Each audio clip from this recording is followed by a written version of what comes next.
Estamos en Naeski y vamos a hablar de libros. En primer lugar quiero destacar el último de Eduardo Halfon, el escritor guatemalteco, tantas veces lo hemos mencionado y destacado. En este caso, Tarántula. Ustedes saben que Halfon crea un otro Halfon, la literatura argentina tiene mucho en torno a eso, un otro Halfon que vivió un montón de vidas que no son naturalmente la del escritor. Y no importa saber cuáles son las vidas reales, lo que importa es lo que Halfon, de profesión ingeniero que después descubre la literatura, hace una obra de ingeniería. Cada obra de Halfon es la parte de un todo, de una obra que dialoga entre sí. Los libros hablan entre ellos, se van conectando con la historia de sus abuelos, sus padres, la del mismo, y en este caso es la historia de un Halfon cuando era joven y después del exilio de su familia de Guatemala a los Estados Unidos, sus padres deciden enviarlo a él y a sus hermanos a un campamento judío para que conozca su país o reconozca su país, épocas de salidas de gobiernos militares, etcétera, etcétera, pero también se reconozcan las costumbres judías. Aquí lo que aparece es un escritor una vez más deslumbrante, un escritor que va engarzando desde una pluma siempre absolutamente atractiva, historias de una ficción donde se dialoga entre quién fue, quién es y quién pudo haber sido. Siempre admiramos a Halfon, en este caso una vez más con libros del asteroide. Luego vamos a pasar a otra de las recomendaciones, El último lobo, la obra de László Krasznahorkai, muy difícil de pronunciar el apellido de este húngaro, muy importante, que en este caso Sigilo publica con una traducción de Adam Kovačič y que permite contar la historia de un hombre que va a lo que las malas traducciones españolas dirían una taberna en Hungría, y allí lo que hace es contar una aventura. Parece que lo invitaron casi por error, cree este hombre, a Extremadura, a España, a hacer una experiencia de escritura a partir de lo que allí sucede. Y él dice, bueno, esto debe ser un error. Sin embargo va porque lo necesita, porque no tiene dinero, porque le ofrecen un dinero sobre el cual ya no sabe qué hacer de tanto dinero que le ofrecen. Y allí va y se obsesiona con, y ahí está el título, El último lobo. Y con una historia que intenta develar a partir de traductores, a partir de un montón de situaciones que parecen casi situaciones impensadas e intrincadas. Bueno, ahí está la pluma de este autor para encontrarnos con una obra realmente interesante. Y quiero hablar también del Reino del Revés y quiero hablar de María Elena Walsh. Este es uno de los tantos libros que reeditó Alfaguara, ilustrados, para en este caso reencontrarse con las letras de las canciones de María Elena Walsh, que no solamente formaron generaciones, sino que fueron la posibilidad de retomar el folclore argentino y transformarlo decididamente en un ejemplo de lo que eran esas tradiciones. Esas que había cantado María Elena Walsh con Leda Valladares en Francia en los años 50 y que luego y antes también escribió en estas canciones que son mucho más que ese lugar común de desprecio que generan las canciones infantiles, sino que estamos hablando de obras que siguen hoy todavía en 2024 no solamente brindando belleza, sino también brillantez. Y ahora vamos a hablar de dos libros. En primer lugar vamos a hablar de este cuento largo o esta novela que se llama Alegría, y vamos a hablar de esta crónica ensayística con ficción y autoficción. Es un híbrido, el afuera, y y es un gusto volver a encontrarla con Margarita García Roballo. ¿Cómo estás? Hola Maxi, ¿cómo estás? Bien, gracias por estar con nosotros. Arrancamos por Alegría. Dale. Ahí está Colombia, está la selva, están dos mujeres muy distintas en sus clases sociales, en su derrotero. Fue una evocación de una imagen estética, pienso en la selva, el puntapié inicial de la escritura.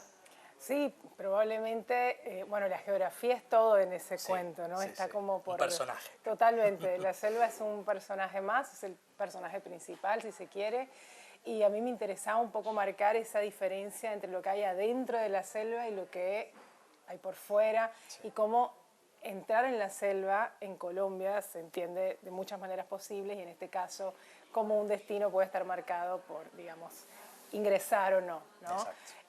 Y estos dos personajes que son, bueno, como dices, como muy distintos en cuanto a su jerarquía, lugar en el que ocupan en la jerarquía social, digamos, también tienen que ver con eso porque es dónde se sitúa alguien alrededor de este paisaje, ¿no? Claro, sí.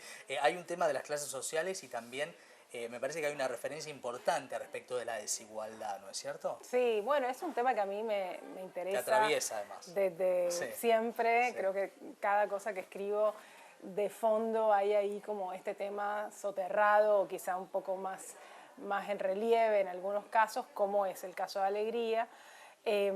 Pero básicamente es un poco mostrar cómo, según el lugar del que uno provenga, el destino indefectiblemente termina siendo uno u otro, y cómo quizá muchas veces la manera de romper esa profecía que es nacer en determinado lugar dentro de sociedades como estas, solo se rompe con la transgresión, ¿no? Quizá como rompiendo un poquito el sistema, y vaya a saber si eso es bueno o malo después, ¿no? A la larga, que conlleva esa transgresión. Pero sí, un poco ese era el punto de partida, y lo que me interesaba acá también era como marcar esa diferencia sin estereotipar. Digamos, el riesgo más grande en este tipo de relatos es que te salga, bueno, la que nació en una familia de clase media acomodada y la casera de la hija del casero de la finca, en fin. Y eso un poco son todas nuestra tradición de telenovelas también. Claro, yo quería como emular eso, pero tratando de construir personajes con un poquito más de matices y bueno, que implicaran como cierta cercanía también. Sí, y además una cuestión de una amenaza incipiente, ¿no? Que está ahí, que parece que se revela o no se revela, como un acecho hacia ellas en esa ruta, en esa geografía tan particular, sobre la cual imagino trabajaste desde la memoria emotiva en un punto. Sí, totalmente. En general, cuando los puntos de partida de las cosas que escribo tienen que ver con algo, digamos, o que presencié, o que fui testigo, que viví, o que rescato justamente de cierta como emocionalidad, y cada vez que vuelvo a Colombia, lógicamente eso se me dispara por algún lado, y el episodio, digamos, el puntapié de este relato tiene que ver con un accidente en auto de estas chicas, que es un poco no sé, la escena o el episodio que bifurca quizá esos caminos, y que al mismo tiempo los ata para siempre, claro. ¿No? Todo así dicho parece el plot, ¿no? De un culebrón, pero por eso justamente el tema es el cómo. Exactamente, a mí me interesaba como rescatar esto, que es como eso, el destino de dos personas que, aún siendo muy cercanas, terminan siendo tan distintos justamente por el lugar social que ocupan. Sí. Bueno, y quiero hablar del afuera. En este caso, vos decís es un ensayo, pero de alguna manera es una autoficción, es una crónica, es una madre, y habla mucho de los sectores medios, de miedos, de posesiones, de cómo se encierran, de secretos también. Hay una libreta que ella encuentra. ¿Cómo nace la escritura?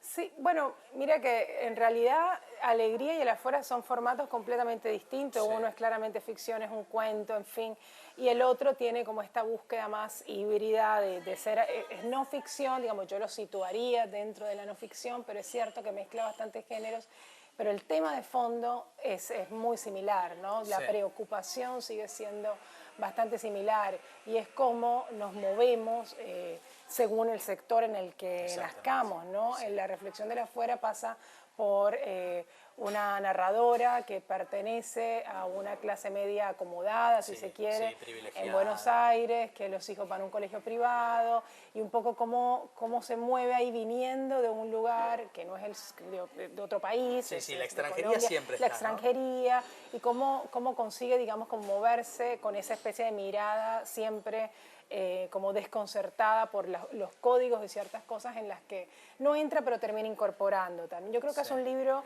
que pone en escena la contradicción constante en la que vivimos, digamos, no solo yo como autora del libro, sino buena parte de la gente que conozco, ¿no? No importa el entorno al que pertenezca, pero yo creo que al nacer en este tipo de sociedades, o sea, en el tercer mundo básicamente, y acceder a ciertas cosas que la mayoría de la gente no puede, y no estamos hablando de riqueza ni siquiera, sino un lugar un poquito más privilegiado en la escala social, eso ya te hace, digamos, tener una mirada necesariamente crítica frente al mundo que habita, ¿no? Si no, es un poco estar ciego. Total. No preguntarse por esas cosas. Y están también las mamis del colegio, con las cuales no hay un entendimiento, y está también la maternidad como un lugar donde no sé si hablar de extranjería, pero sí hablar de extrañamiento ante la cantidad de cuestiones a resolver y a solucionar, ¿no? Sí. Y pensaba que también la maternidad es un tema donde esta Margarita que está aquí, que no es la real, pero tiene mucho de la real, digo, dialoga. La maternidad te cambia la escritura, ¿verdad? Absolutamente.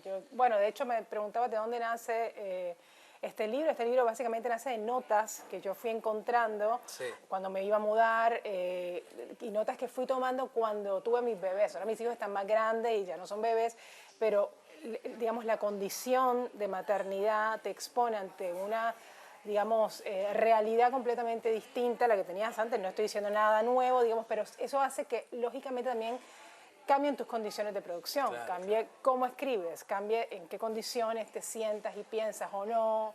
Yo empecé a ser como una especie de tomadora de notas compulsiva, Claro. con lo cual este libro puede decirse que es un cuaderno de notas que viene un poco de ese momento y, bueno, puesta, digamos, en vigencia según lo que perspectiva. estaba atravesando Claro. en el momento en que las encontré.